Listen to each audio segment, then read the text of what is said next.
This podcast is a member of the Voices of Wrestling Podcasting Network. Visit voicesofwrestling.com to hear the rest of our great podcasts, as well as show reviews, columns, opinions, and updates across the world of wrestling.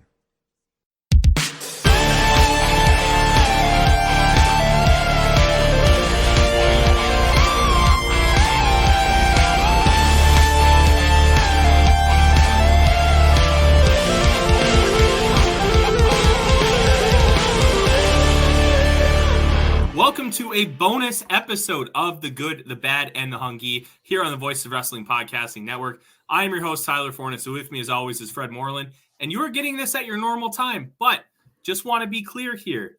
We are going to be dropping our episodes now on either Thursday or Friday after Dynamite to try and be a little bit more current for you, our listener. But today is not about Dynamite. It is not about Rampage. It is not about Sasha Banks or Mercedes Moné. It is about the 2022 Voices of Wrestling Match of the Year poll, and Fred and I are going to reveal our Match of the Year lists. Fred, this is always a really exciting time, and I know not only have you put together your list, but you've also been doing a lot of work with Cage Match and figuring out the Wrestler of the Year there.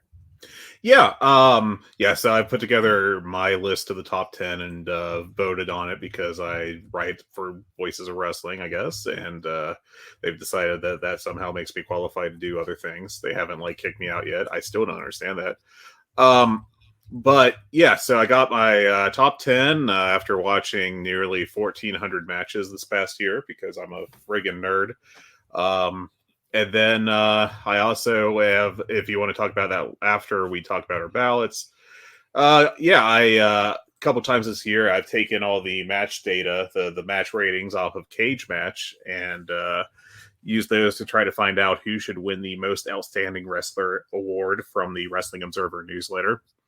And I just finished going through all the data from 2022 and writing it up and posting about it. And we could talk about the results of that at the end, because number one is not going to be who most people think, at least in terms of total points. Yeah, I really like the total point system, and I know you've got an aggregation to where it's an average point total. So I think those two numbers are going to be very interesting and very different at the same time. Yes. But let's get going here, Fred. We are going to go one by one. We'll start with you. What was your number 10 match of the year? My top 10 is going to feature a lot of FTR, and number 10 is one that I think got a little overlooked in that fantastic year they had in 2022. It was them defending the IWGP Tag Team Championship against Aussie Open at Royal Quest on October 1st. I thought this was a really good match. I thought it was about the best I've seen from Aussie Open, who I think had a what would normally be a Tag Team of the Year contender year, but it just, FTR just ran away with it.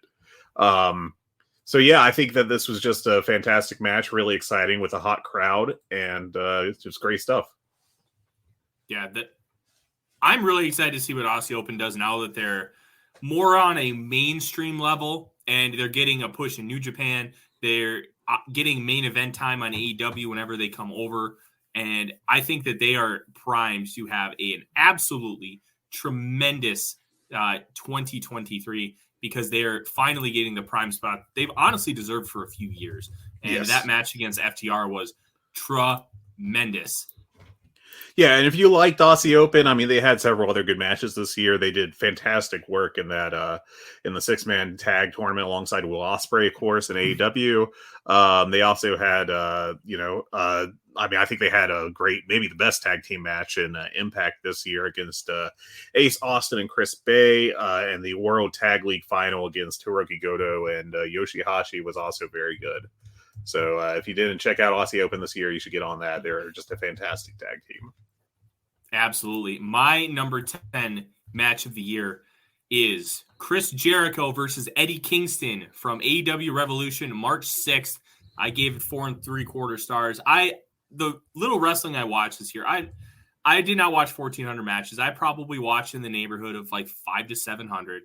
This match stood out for many reasons, and they built up Eddie Kingston because he was a fan favorite from pretty much the get-go, and they had to turn him babyface. They did so with the Time Bomb Death match with Jon Moxley and Kenny Omega. And the fans just absolutely love Eddie Kingston, but he's never been able to win a really big match in a big spot. And this match, Eddie did his normal Kings Road stuff. Jericho was absolutely tremendous. And Kingston finally won, and he did so with the stretch plum, which I thought was just a really, really nice touch. I saw somebody, I believe it was Sean Sedor, make this his match of the year, and I was thrilled to see that it's getting a lot of love. This was arguably my second favorite match of the year, but as far as match quality, which is what I do this list based on, it came in at number 10. Yeah, this was the match I think opened immediately with like Kingston dumping Jericho right on his dome with some suplex. I thought this was a fantastic match as well. I went 4 stars on it, or 5 stars on it. And I just thought it was great. Really good stuff from those two, and much better than the barbed wire match that came later that year. Yeah, that could have been really, really good. It just did not come to be. Fred, what is your number 9 match of the year? My number 9 match is from another New Japan but not in Japan match. It was from Windy City Riot on April 16th. So I think not quite WrestleMania weekend. It was Jon Moxley against Will Ospreay. These two, I think, are probably going to be, if not the top 2, like very close to being the top 2 wrestlers of the year for me. They just had a fantastic match, and it was a really cool pairing with Will Ospreay's kind of evolution of his style from his earlier days of doing a lot of flips to the more complete work he does now, and Jon Moxley just having quite possibly the best year of his career as AEW's MVP. Just a great combination, a very violent match, and very cool.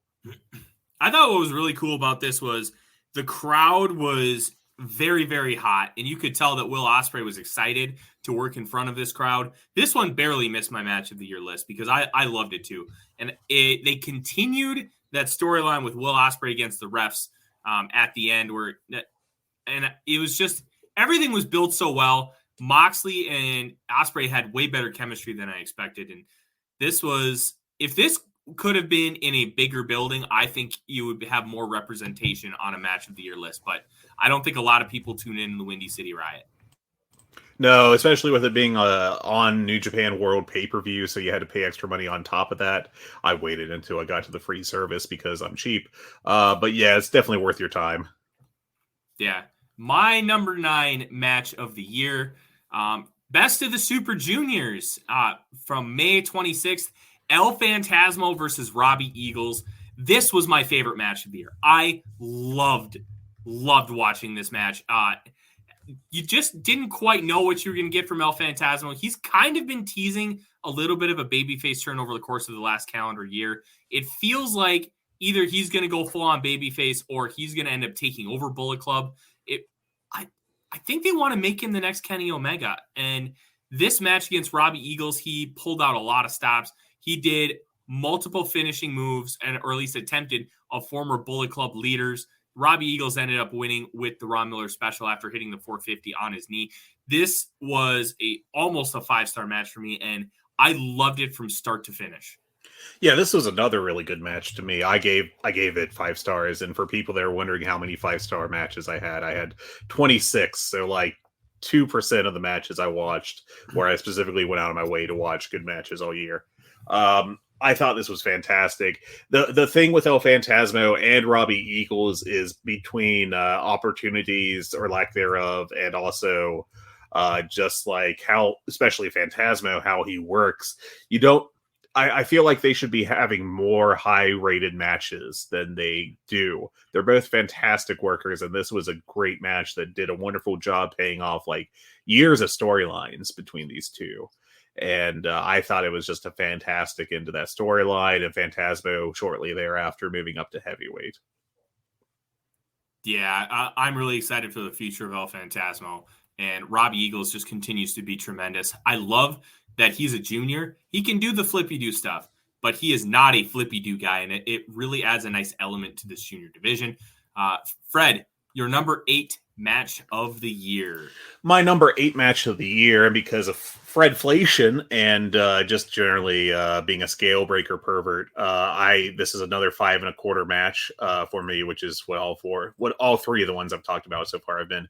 This was from Wrestle Kingdom Day 1 on January 4th, Okada versus Shingo. I don't know what else I need to say other than that. Just two of the absolute best in the world going at it, and I thought this was an absolute highlight. Yeah, I liked that match, but it just I didn't get to that level for me as some of the other ones, because like you, I thought I had a lot of 5-star matches. I actually left one 5-star match off because even though technically I gave it a better rating, and it was this one. I knocked it down and I actually left it off my list because I wanted to give love to the other two. The rest of my matches will be 5 stars, and it's so hard to say anything bad about these two wrestlers. It really is. They're just tremendous workers, and they deliver pretty much every single moment they're in the ring. Yeah, I mean, just two absolute guys at the best of their game, just going at it and having a match, given a lot of time in a major setting. Yeah, it was clap crowds, and that's tough. But I mean, there's some New Japan matches were able to overcome that, and this was one of them. Mm-hmm. All right, my number 8 match of the year is the match that is not getting nearly as much love as I think it should. Kazuchika Okada versus Will Ospreay from Wrestle Kingdom Night 2. I gave it 5 stars. If I'm remembering correctly, Okada came out guns blazing after it. Weren't people talking about him being washed right before this match, like with the back? Because he spent a long time selling his back, and like a bunch of people, fell for the kayfabe, and then he was just like, "I'm back, baby," and just had a fantastic year. If it wasn't for some just Will Ospreay losing his mind and some other guys just having fantastic years, plus it's like the LeBron effect or the Michael Jordan effect, where a guy's great every single year. There's fatigue with that when it comes to voting, and that's why LeBron James hasn't won every MVP, for the 2010s, or why Michael Jordan just didn't get the NBA MVP every year in the 90s. You go back and you look, and undoubtedly Michael Jordan was the best player every year he was active in the 90s, and LeBron in the 2010s, but they didn't get the MVPs every year because it's a storyline. Basically the media finds storylines and gloms onto them, and to some effect the fans do too. Okada is just one of the best wrestlers of all time, and if it's fun to find new guys to follow and love, but Okada is always there for you. Yeah. Oh, and you could tell that they are setting up a really big moment for Will Ospreay, and you could really see it throughout the match. He beat, Ospreay beat Okada at the end of the G1. I believe it was this year, because that was pretty much when they were forming the United Empire. Mm-hmm. And this was kind of meant to be, hey, you can beat me, but you can't beat me in the big spot. Right. And they kind of did a similar arc with Omega, but they're going to be different. And I think we're going to see Will Ospreay within the next 3 years beat Okada at the Tokyo Dome, because next year I think the plan is very simple. It's going to be Ospreay beating Omega at the Tokyo Dome in the first ever Gaijin only main event. And it will also be the first time a Gaijin ever wins the main event at the Tokyo Dome, because we've had Kenny Omega in it twice, Jay White in it twice, and then Ospreay in it once. They are 0 for 5. Yeah. So, and we've talked about stuff like this for a long time in New Japan. They've always pushed homegrown wrestlers. They've always pushed native wrestlers. And we're in a different era, and it's good that we're in a different era, because we're seeing a lot more new blood in this division really ascend to the top. And I think Ospreay's time is coming, but he just wasn't able to get over the hump here. Yeah, I thought this was A lot of fun. Just and I'm hearing a lot of hype for their G1 match. I like that G1 match far less than this one. I only went 4.5 on that, and I'm just kind of surprised. But hey, it's Omega and Osprey. I'm sorry, Osprey and Okada. It's never going to be a bad time. Yeah, I'm with you. I can't remember what I gave that match, but I don't remember loving it. I thought it was good. Very good. I was let down by it. I mean, if you're telling me Okada Osprey are having a match, I'm like already like expecting a 5-star classic. And if when I put down something less than 5, I'm like, what happened? Which is crazy to think, but. Yeah, it was. I'm gonna have to go rewatch it to get a better sense for it, but I couldn't tell you a damn spot about that match. Yeah. Number 7 match of the year for you, Fred. I want to read a quote from one of history's greatest philosophers. Whenever I'm down, I just think of this quote, and it really lifts me up. And it's, you want your 5-star matches, your 30-minute classics. I want big, meaty men slapping meat. Yes. Big E is absolutely correct. Number 7 here is Eddie Kingston and Tomohiro Ishii. A match between my 2 favorite grumpy fathers that just got off shift work. These guys just beat the ever-loving hell out of each other on a pre-show match for AEW All Out, which is absolutely ridiculous that these two weren't even on a pay-per-view, and they just chopped the living hell out of each other. It was fantastic. I loved it. This was 5.25 stars for me. Absolutely must see. It's still on YouTube. If you haven't seen this, please take the time because it's fantastic. It's Kingston still brings his All Japan, style from the 90s, very inspired by that. And then Ishii is just at his peak as Ishii. It has to be Ishii's best American performance ever. And he's had a bunch of very good ones, but this was just sublime, I thought. Yeah, I remember this match and I gave it 4.75. It was just, like you said, meaty men slapping meat. And Ishii just has a tremendous style. And we have been incredibly blessed to have him. The man's 48 years old and he's still doing this like crazy. He is fantastic. He's so good at everything, but especially selling. And just watch one of Ishii's great matches and watch him sell. And that's just a masterpiece class or masterclass, I should say. Just mixing up words today. In selling, like he's great at everything that he does, but selling is just for Ishii is just an art form. And you got some of that here. Kingston is like a perfect sympathetic babyface too. So these two just had a great match. Yeah. I'm going to have to go back and rewatch it just because I love meaty men slapping meat. It's great. My number 7 match of the year is the FTR Briscoes match that nobody is talking about. And it makes me very sad because I thought it was really, really close to the dog collar match. And that is FTR versus the Briscoes. This is the one that everybody else is talking about. I'm getting ahead of myself. This is FTR versus the Briscoes on 4-1 at Supercard of Honor. I gave it 5 stars. I loved this. I had no idea what to expect when I watched these two, when I was going to watch this match, because FTR, really good tag team. The Briscoes, really good tag team. But that doesn't mean they're going to be great together. Yeah. It could be water and oil. It could be like olive oil and steak. Like, we just didn't know. And then all of a sudden, going into the Slack and hearing the live reactions, like, this could be match of the year. I'm like, whoa, okay. So jumped in, and it was everything you could have asked for. These two teams went to war. They had a level of respect for each other. And it's weird because this is one of those matches I don't remember any spot from it. I couldn't tell you one. But it doesn't matter because everything just flowed incredibly. It was violent. It was brutal. There was real energy and passion with these wrestlers. And they took things to another level. And I'll be honest, without this match, you probably don't see a true rebirth of Ring of Honor like we're seeing with Tony Khan, because they brought Ring of Honor back. Yeah, this match was the entire reason that Ring of Honor had the year they did, because it set up the rest of that feud, which is my pick for feud of the year, just because I figure you have 3 high-level matches like they did, you can't go against it. And I mean, it was just fantastic, just an absolute must-see.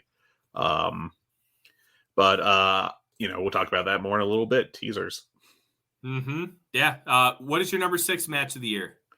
My number 6 match of the year is the return of the Elite at Full Gear on November 19th this year against Death Triangle in their match for the World Trios Championship. This was just fantastic. You got 6 of the best athletes in the world just going all out and doing everything they can, and somehow setting up a best of 7 series afterwards that did not disappoint at any point in it. Every match of theirs was fantastic, and I went 5.5 on this. I thought it was a step up from everything I've talked about so far. Just a great match. Yeah, I loved it too. It did not make my match of the year list.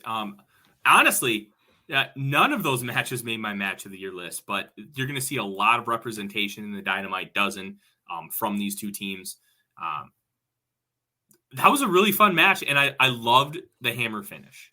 Yeah, that was really cool. And, what I'm really interested to see when the voices full voices list is released is how the matches from this series do on that list, because you can make an argument for several of them deserving top 10 spots, and I wouldn't be shocked if there's some vote splitting there where you don't get any near the top 25, but you have several that are in the bottom half of the top 100. Yeah, great stuff. My number 6 match of the year. United Empire versus the Elite from Dynamite on August 31st, the semifinals of the Trios Tag Team Title Tournament. Look, this was the first time we really got to see Will Ospreay versus Kenny Omega in a ring, because the only other time that they had a match against each other was in PWG back in 2015 when Will Ospreay was a baby. And this is a much, much different version of Ospreay. He can do flippy-do. He can honestly work any style now. And oh, yeah. His growth will not be recognized by some segments of the wrestling audience because it's Will Ospreay, and he's kind of a douchebag as far as how he presents himself on Twitter. That's his gimmick. Fine. Ospreay has turned himself into what we could honestly potentially call the greatest wrestler that ever lived by the time his career is done. And that is not an insane track. And we're going to talk more about your cage match data pulling here in a little bit, Fred.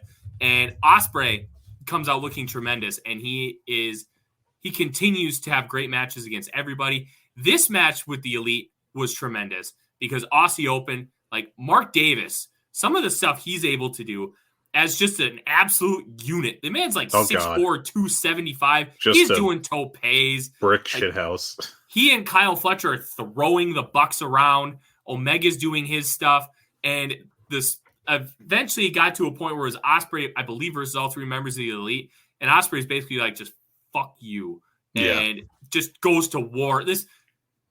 I'm envious that I couldn't get to Chicago early enough to go watch this match, but man, was it tremendous. I cannot wait for the streaming service. This will be right at the top of the list for first rewatch.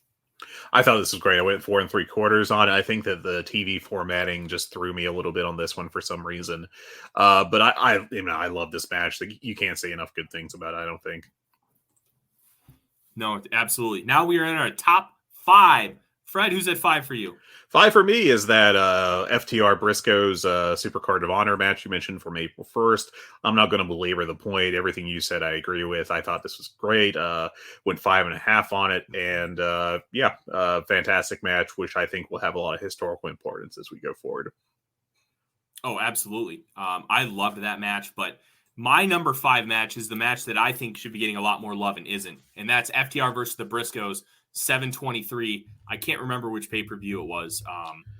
Death Before Dishonor.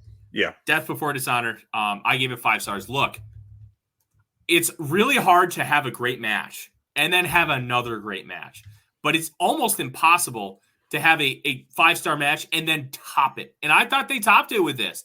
They built everything so well. Obviously, you kind of saw it telegraphed a little bit, and it's hard with best 2 out of 3 falls matches, because usually the winner of the first fall doesn't win the match. And that happened here, but they kept you invested.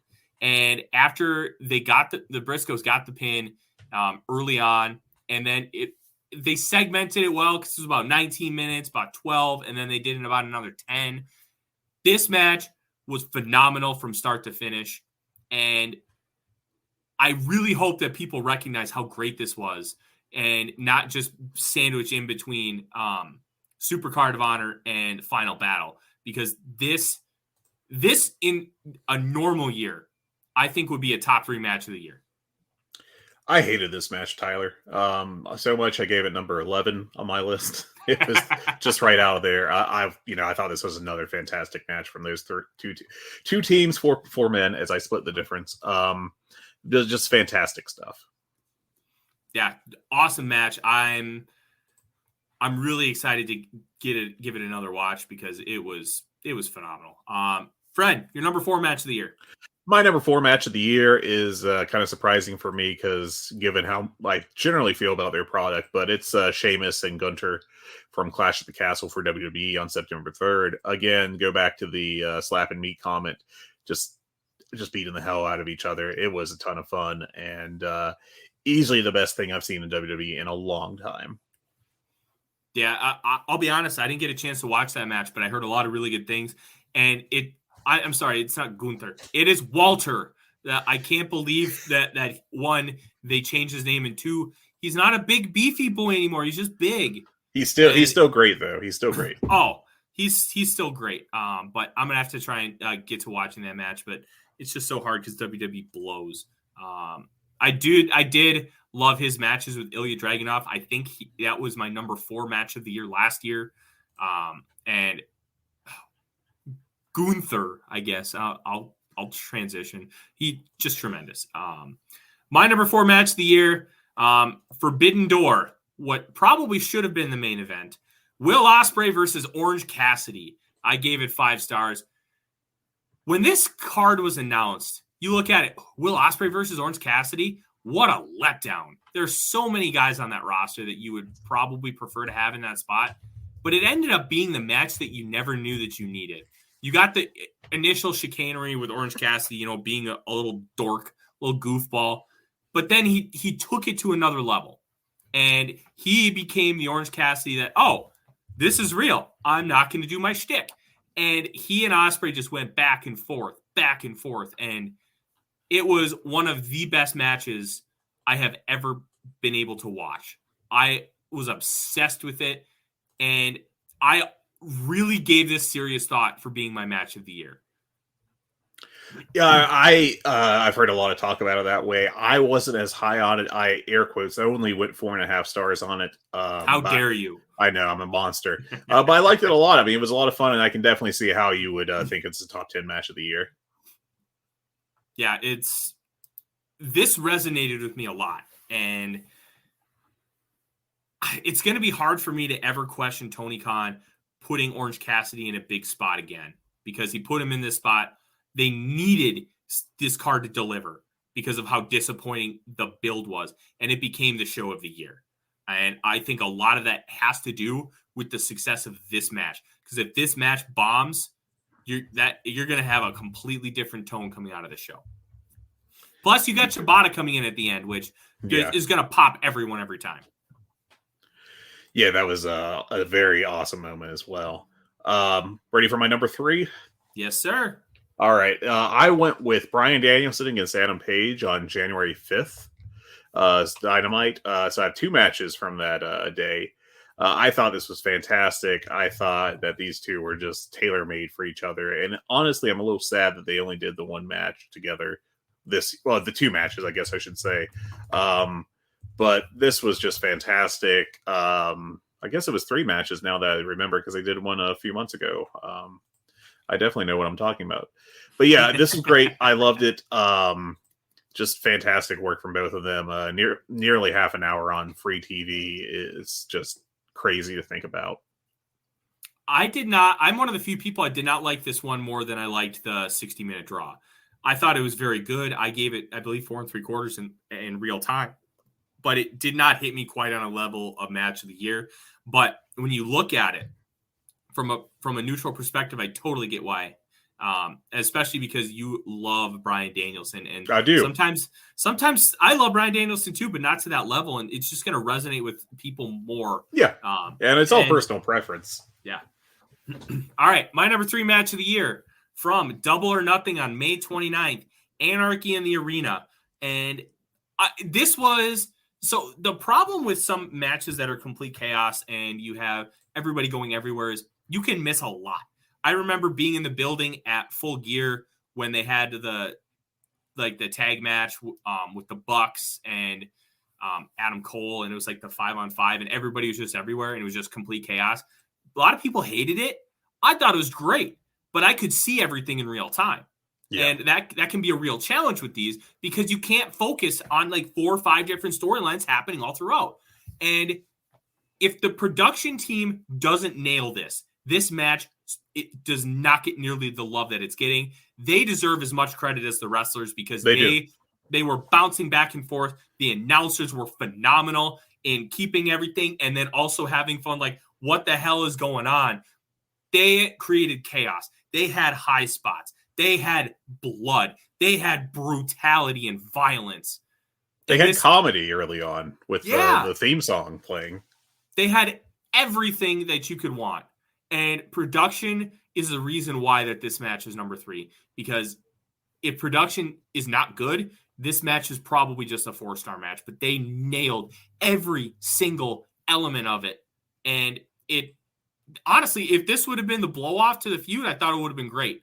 But the blow-off to the feud ended up being a couple weeks later, blood and guts. And that wasn't even the blow-off to the feud. They still went for another 3 months. It should have been the blow-off to the feud. Yeah, no joke. But that has a lot to do with the depth of the roster at that point anyways. I can't say enough good things. Anarchy in the UK was absolutely insane and ridiculous in every possible good connotation you can think of. Yeah, this was a ton of fun. I think it would have been my number 12 match if I went down that far. Like, it just really sticks out to me from the 5-star matches. And I think that Wild Thing is a song that looped, if I'm not mistaken. It's been several months now, but that when it kicked on for the second time, because I was in the writer's Slack and I was typing in all caps because I'm a very cool person about how they needed to replay the song. They needed to just have it go the entire match. They needed a new jacket. And I was a few seconds before y'all in the arena, or behind y'all in the arena. And Rich Craich was like, "You just need to wait, Fred." And then it hit the second time, and I was pumping my fist in my den watching this, just hooting and hollering. It was fantastic. Just a total spectacle and just fantastic for that. Yeah. Just fantastic stuff throughout. You're still talking about Anarchy? Yeah. Okay, I thought so, but my brain, I still have like a little bit of the COVID fog. Gotcha. It's all good, man. It's all good. Look, I will say when that song looped, Jericho just being the ultimate shitbag professional, and then breaking the thing a couple minutes later. Yeah, just you can't get better than that. It just tremendous stuff. Just a perfect idea. I loved it. Fred, your number 2 match of the year. My number 2 match of the year, which is another one I will not belabor, was Ospreay versus Okada from Wrestle Kingdom on January 5th. I thought this was fantastic. It overcame the clap crowds. It overcame all the other stuff. New Japan coming off of 2 really down years after just a fantastic half of the 2010s. The pandemic really hit them hard. And I thought, there's a lot of talk about how this year's Wrestle Kingdom is what's going to drag them out of the abyss, such as it was for them. But I think this really kind of started getting them back in the right direction, this match right here. It was a great exclamation point to their big event of the year, and I just loved it. I just thought these two were tailor-made to work with each other. Yeah, these two are tailor-made, and they've built a really, really good story over the course of Ospreay's career, because they had that match in Rev Pro, and then Okada brings him into Chaos, and it's really like a big brother, little brother kind of thing, and Ospreay has to continue to try and overcome. Yes. Just tremendous stuff. Fred, you will be shocked to know that my top 2 matches of the year are gimmick matches. Okay. Number 2, FTR Briscoe's 3 double dog collar from Final Battle on December 10th. What can you say about this? This might be the best match I've ever seen. They mixed brutality. They mixed legit professional wrestling. They had blood. They had incredible spots. I will never forget. I think it was Mark Briscoe pulling FTR hair with the dog collar off the apron and through that table. I will never forget that was spot. A wild spot. Oh, these guys built off their first 2 matches. They brought violence. They brought blood. They brought brutality. And they were still wrestling. And they had every single element. They had me eating out of the palm of their hand the entire time. I loved this. This is one of the few matches I watched back like within minutes after finishing because it was so good. And these 2 teams, I will say, I know there's so many other elements at play. It's a fucking shame the Briscoes are not on Dynamite right now because they're arguably the best tag team I've ever seen. Just with how they mix so many elements of professional wrestling. And they make the violence look so real. It doesn't feel like pro wrestling. It feels like they're literally trying to beat the shit out of you in a back alley. And that's what this match had. I will go to my grave thinking this is probably the best tag team match I've ever seen. You can remove tag team from that sentence for me. I saw Omega and Ospreay. I can't put this above that. I think I like it better than Omega Ospreay. It's close, but I think I just rewatched Omega Ospreay with my wife this past weekend, and I still think FTR Briscoe's dog collar is above that for me. Not by much, but does your wife like pro wrestling? She says she doesn't. She'll watch stuff. She'll watch Dynamite with me, but that, any more than that, she'll just be like, "I'm good, thank you." But she wanted to watch this match because she heard about it, and she was very impressed by it. She says she still likes the first Ospreay Okada match better there. So, deep Puro lore for my wife. Hell yeah! All right, Fred, your number 1 match of the year. Well, I just blew it, but it's FTR Briscoe's dog collar. I don't know, man. Like, I think it just meshed everything in pro wrestling you want to see: storytelling, violence, just all this stuff. And everyone was perfect. It was the right match at the right time. It had great callbacks to their previous matches. I just love this match so much. I think it's just one of the absolute best matches of all time. And I know that, we joke about FTR Bald and his Twitter account sometimes and how he needs to probably just delete that off his phone. But, I mean, this was perfection. He had a great performance in particular. Jay Briscoe was fantastic. And Mark and Hare also had great nights too. I mean, what else can I say? Yeah, it's wild. I don't even think this is the best dog collar match of the year because my number 1 match is CM Punk versus MJF at Full Gear. The little things, MJF coming out because you knew he was excited for a dog collar match. Oh yeah, like he's a nerd like we are. He was thrilled. He gets out there and then he's standing around waiting, and then all of a sudden you hear Miseria Cantare play, and it's like, what is going on? And then you start to really hear the song. The fog comes out. And I remember I put in the Slack that CM Punk better come out with his basketball shorts. And you know what? He did. And he came out with white shorts with black X's running up the sides. And you could see MJF trying not to be a nerd. And he's just sitting in the corner, really having to work to look like a shitbag. And Punk comes out, and then once he does his thing, and you could see in his eyes, like, Brawl Out is going to remove a lot of this from history because people are really jaded about CM Punk. The way his eyes looked when he is standing on the ropes and he is fist pumping and like singing along to Miseria Cantare by AFI, you can see the passion and the love for this business almost come back in full force. And then the dog collars came on, and they beat each other. Absolutely senseless. There was blood everywhere. There was a spot where Punk was hanging MJF from the ropes. Like, he's like on the apron, and MJF's just screaming like a little pig. Just everything about this was tremendous. It didn't even matter in the course of things that MJF lost because they delivered such a tremendous performance in this match. I will forever remember how I felt the beginning of that match when you saw somebody who had everything taken away from him just get reinvigorated by the love of professional wrestling. And that was when CM Punk hit the ring. Like, it's that set the tone, and then they delivered from there on out.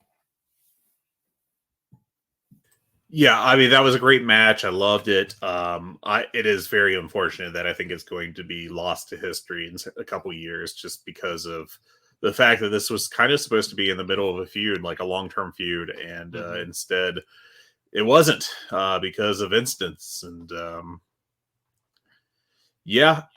this was I think it was a great match, fantastic. I gave it 5 stars, and definitely my top 20 of the year. Yeah, this is the best gimmick match I've ever seen. And there's some other really, really good ones. One that really comes to mind was SummerSlam 2002 with Triple H and Shawn Michaels. Like, that had some similar elements here because you had a hatred. Obviously, that hatred was a lot deeper than this, but you also had Michaels, who was coming back for the first time in 4 years to actually wrestle in the ring. And you could see in him, when he's got the Muda scale all over his face, you could see him like, I love this shit. And Punk kind of had that same vibe. And I think that's why it resonated so much with me, that you have MJF, who's just a fucking history nerd like we are. But to see somebody reinvigorated it just meant something more. Yeah, this was awesome. It was definitely the highlight of Punk's return, and absolute must see stuff. I do have a couple matches I want to mention that are not from the usual ones I watch. Specifically, I fell real behind on Julia on Stardom this year, but the year-end December 29th show with Julia and Suri, they just had a fantastic match going on the years of history they've built over the peak of Stardom. Dragon Gate, I only started to watch that even just a little bit this year, and I can't claim to be ready to go on Open the Voice Gate or anything. I only watched a handful of matches, but the Canis, I think that's how you say it because it's been months since I've watched it, but Canis's retirement match, when people are crying in the ring while they're wrestling because of the emotion of it, it's just a very unique circumstance. The work was great in it, and it was a perfect send-off to someone that, as I understand it, again, not my expertise, was just really a big part of that promotion. In Michinoku Pro, they had a match between Musashi and Fujita Hayato, and Fujita Hayato was gone for 7 years, I think, from wrestling due to various health issues, including a pretty bad cancer scare in his spinal column. And, it was much like the Canis retirement match. There was just a lot of real promotion, real emotion, I should say, in this match. And it was also just a very unique experience. And the last one I'm going to mention is kind of from Just Tap Out, but, from Takataichi, Despomania. El Desperado versus Jun Kasai. El Desperado became a deathmatch legend this year. I love Jun Kasai, and I typically do not like death matches, but this was just great stuff. Absolutely memorable. Desperado had himself a wonderful year, and this was kind of the exclamation point on it. Yeah, I have not had an opportunity to watch that match, but it is on my short list. One that I really wanted to mention, also from Dragon Gate, Jackie Funky Kamei and Jason Lee winning the tag team titles from Diamante and Shun Skywalker. That, I believe that was Kobe World. I think that's right. I'm pulling that up right now because I only went 4 1/4 on that because I'm stingy, and all of a sudden, I guess that was a different match I'm thinking of. I may not have seen that one. That I gave it 4 3/4, and it barely missed my match of the year list. I know Case Lowe of Open the Voice Gate on the Voice of Wrestling Podcasting Network had that match as his match of the year, and I don't blame him.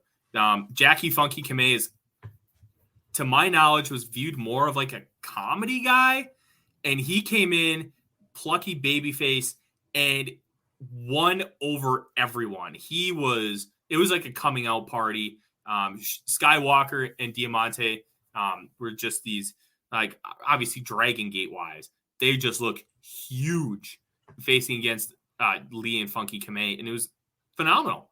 They went to war. They were great bases for the smaller guys. It was phenomenal from start to finish. I really need to watch that match. I know Shun Skywalker finished like third in the FSM 50, and I don't know if I watched a single one of his matches this year. Sadly, I'm going to put together my own attempt at an FSM 50 list in the next week or so. And yeah, I that's someone I definitely need to catch up on. Yeah. Well, that is our match of the year. Now, Fred, let's talk about your Wrestler of the Year compilings, because what you do is you kind of scrape cage match data, but there's a certain science behind it. Kind of explain it, and let's talk about your results. Sure. So what I do is I take all the matches off of Cage Match that get at least 10 votes. And for ones that get generally positive ratings begin, because the voting on Cage Match, if you're not familiar with matches, is on a 1 to 10 scale. And it does like a weighted average of those votes from everyone. And so you end up with, a range of ratings for them. So what I did is I broke up the ratings of matches into tiers, starting with a tier from 6.75 to 7.24, all the way up to a tier of 9.25 and above, which are relatively rare. And I awarded a certain number of points based on the tier. This column will be printed published, I should say, probably Wednesday. So I think either after or about when this comes out.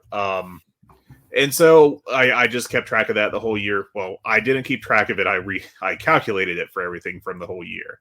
Ended up with a list of 1,883 matches with at least 6.75 points and 10 or more ratings. Then I awarded points for these, and basically I came up with who got the most points over the year, and not number one is not Will Ospreay, as you would probably expect, despite his work in New Japan. And Rev Pro, he ended up as number 2. Number 1 is Mike Bailey, which I thought was very interesting. But frankly, he's had a very quiet, great, and workhorse year. He's done 59 matches that I found in this list. And, all over the place. I think it's in 12 different promotions, plus the Mark Hitchcock Memorial Show, which isn't really a promotion. Based one, and he had a great year. So I'm hopeful that people will consider him for some awards when the year's over, and also if you haven't watched much of his stuff, you should start. 2022 was his return to North American wrestling, and he wasted no time. Just imagine if Speedball would have been around for the last 5 years, how great and far along he would be. Yeah, he really developed a lot in DDT and WXW over in Germany during those years. Because what he did is he came to the U.S. and without a work visa and got caught and was banned from the country for 5 years. So that was lifted. Impact was the one to sign him in the U.S. and he went out of his way to do a lot of indie matches and just worked all over the country and did fantastic work everywhere. Yeah, that he did. Now, you obviously Speedball has the most points, but who averaged out with the most points per match? Well, you have to consider that some people barely had any qualifying matches. So if we just did like on a per match basis, it'd be guys like Musashi and Fujita Hayato and Canis, who only had one qualifying match, as well as Templario in CMLL and Yuna Mizunori, who actually I'm not even sure offhand where that match took place. So, but if you put in a filter for at least 10 matches, let me pull that back up real quick and tell Excel what to do. Number 1 is Will Ospreay, and I don't think that's much of a surprise to anyone, given the year he had. Next would actually be Jun Kasai. And the problem with him is he just didn't have a lot of stuff make tape and get distributed widely. He did a lot of work in Freedoms, and also like promotion, like 666, like a very niche deathmatch promotion in Japan that hardly ever makes tape. 3, 4, and 5 are the Elite, Omega, then Matt Jackson and Nick Jackson. And then the top 10 is rounded out by Dax Harwood, Adam Page, Cash Wheeler, Kazusada Higuchi from DDT, and Okada, of course, from New Japan. Yeah, that's a pretty good list right there. A lot of AEW representation, which we always like here on this podcast. Fred, where can they read this? It'll be coming up on voicesofwrestling.com. It'll be titled something along the lines of, depending on what Rich decides to do with it, but who finished 2022 as the best in-ring wrestler per Cage Match data. Tremendous. Absolutely tremendous. That is our bonus episode here today. Make sure that you go and leave us a 5-star review. If you have not subscribed to our individual feed titled The Good, the Bad, and the Hungee, please do. It makes a massive difference in helping us grow the product and be able to distribute this great content out to even more people. You can follow us on Twitter at GoodBadHungee. You can follow me on Twitter at TheRealForno or at The Vikings Wire, which I'm the managing editor. You can follow Fred at Flagrant Wrestling, like Ted Turner, not Vince McMahon. In the show notes, you'll also be able to find a link to Fred's Patreon, where you'll be able to find even more wrestling goodness. And then, like I said, give us a nice 5-star review and help us grow the show, so we can continue to, do this for you. Yeah, today I just published on my Patreon 3 just very random match reviews.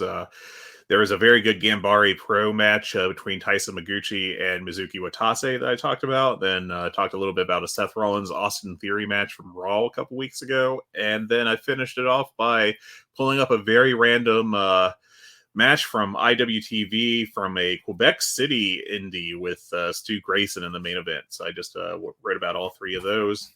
And also, we will be recording this week on Thursday to get caught up after Dynamite. And we'll talk to you guys then. Looking forward to it. Take care.